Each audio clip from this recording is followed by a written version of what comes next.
दोस्तों, ये कहानी आपको स्वर्ग और नर्क के बीच का फर्क समझाएगी। तो चलिए शुरू करते हैं। एक बार एक बूढ़ी औरत को उसकी जिंदगी भर की अच्छाइयों के बदले फरिश्तों ने उसकी एक ख्वाहिश पूरी करने की मंजूरी दी। उस बूढ़ी औरत ने फरिश्तों से कहा कि मैं मरने से पहले एक बार स्वर्ग और नर्क दोनों की यात्रा करना चाहती हूँ। फरिश्तों ने उस औरत की ख्वाहिश पूरी करने का वचन दिया और उसे अगले ही क्षण एक बहुत बड़े भोजन कक्ष में ले जाया गया, जहां पर बहुत विशाल डाइनिंग टेबल थे।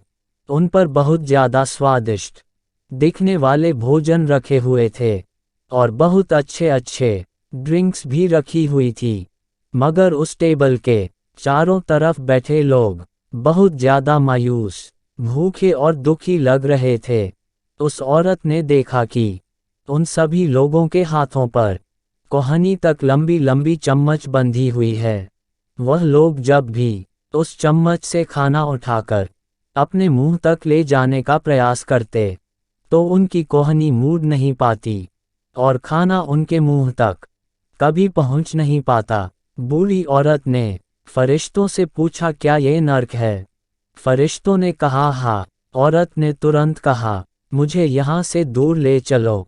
और अगले ही क्षण उस बूढ़ी औरत को एक भोजन कक्ष में लाया गया। उसी भोजन कक्ष में जहाँ पर बड़े बड़े डाइनिंग टेबल थे, बहुत स्वादिष्ट दिखने वाला भोजन और अच्छे अच्छे ड्रिंक्स टेबल पर सजाई गई थी। मगर इस बार डाइनिंग टेबल के चारों तरफ बैठे लोग खुश थे, हंस रहे थे और उनके चेहरों पर संतुष्टि थी। बूढ़ी औरत ने फरिश्तों से कहा, ये तो वही भोजन कक्ष है, वही भोजन है, वही ड्रिंक्स है, मगर फ़र्क इतना है कि यहाँ के लोग खुश दिख रहे हैं। ऐसा क्यों है?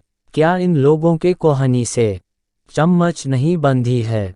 फरिश्तों ने उस औरत से कहा, ध्यान से देखो, इन लोगों के हाथों से भी कोहनियों तक चम्मच बंधी हुई है।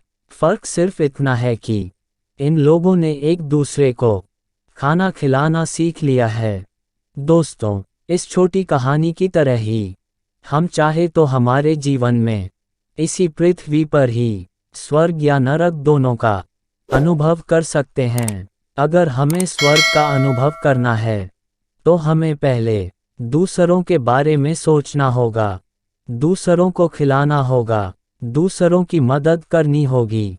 चॉइस हमारी है। हम चाहे तो हमारी जिंदगी को स्वर्ग जैसा या नर्क जैसा बना सकते हैं। दोस्तों, आपको इस कहानी से क्या सीख मिली, हमें कमेंट करके बताएं। कहानी अच्छी लगी तो लाइक कीजिए और ऐसी ही कहानियों के लिए हमारे चैनल को सब्सक्राइब कीजिए।